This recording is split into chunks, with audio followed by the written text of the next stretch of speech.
Sziasztok! Szeretettel üdvözlök mindenkit, Tamás vagyok.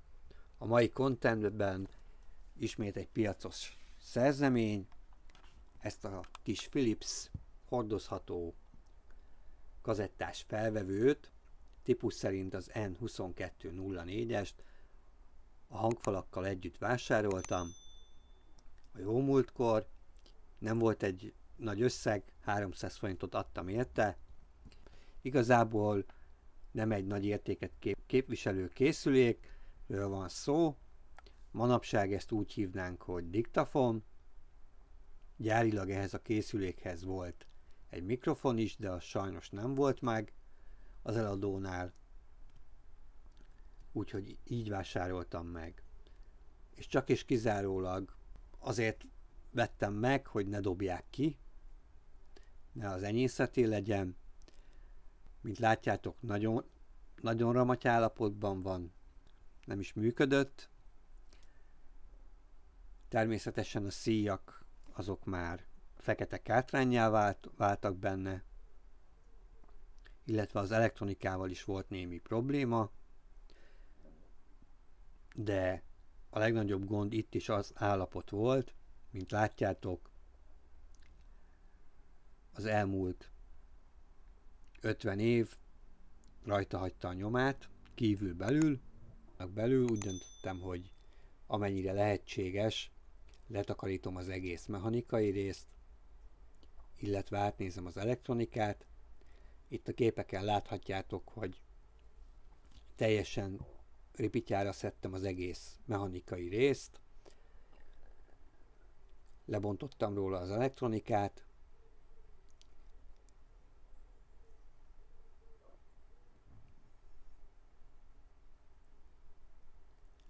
az egész mechanikát alkohollal mostam le, és takarítottam le róla a koszt, amennyire lehetséges. A görgő az ki volt keményedve a tetején, de ettől függetlenül nem volt semmi más baja, úgyhogy ezt egy ilyen kis fúrószára erősített csiszolópapírral, nagyon finom csiszolópapírral szedtem le, vagy hát takarítottam le róla, egyébként nagyon jól sikerült. Majd az egész mechanikai részt drótkefével letakarítottam, ami így néz ki. Egész jó lett, a kis rozsdákat is leszedtem róla. Ezek után jöhetett az összeszerelés. Mindenhol megkapta a megfelelő kenést a mechanika, illetve az összes tengely. Itt fogaskerekek nincsenek a kazetta meghajtó részben. Itt mindenhol ez a dörzs meghajtás van. Így az összes gumit egy picit az összes gumirészt finom csiszolópapírral fölcsiszoltam, megérdesítettem egy picit, fogalmazzunk így.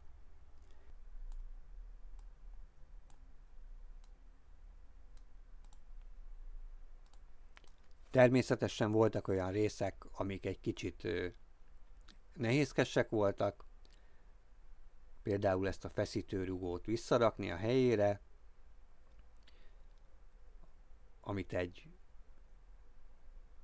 zégelgyűrű rögzít, ami hát nagyítóval is alig lehet látni,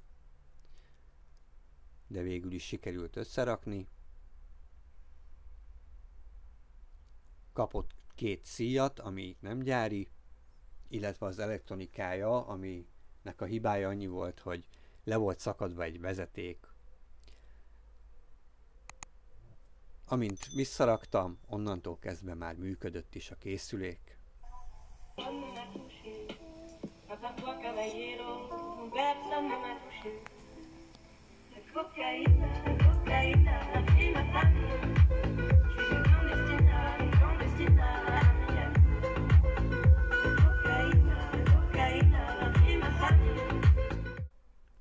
Első körben csak annyit szerettem volna, hogy a belseje rendben legyen, illetve működőképes legyen.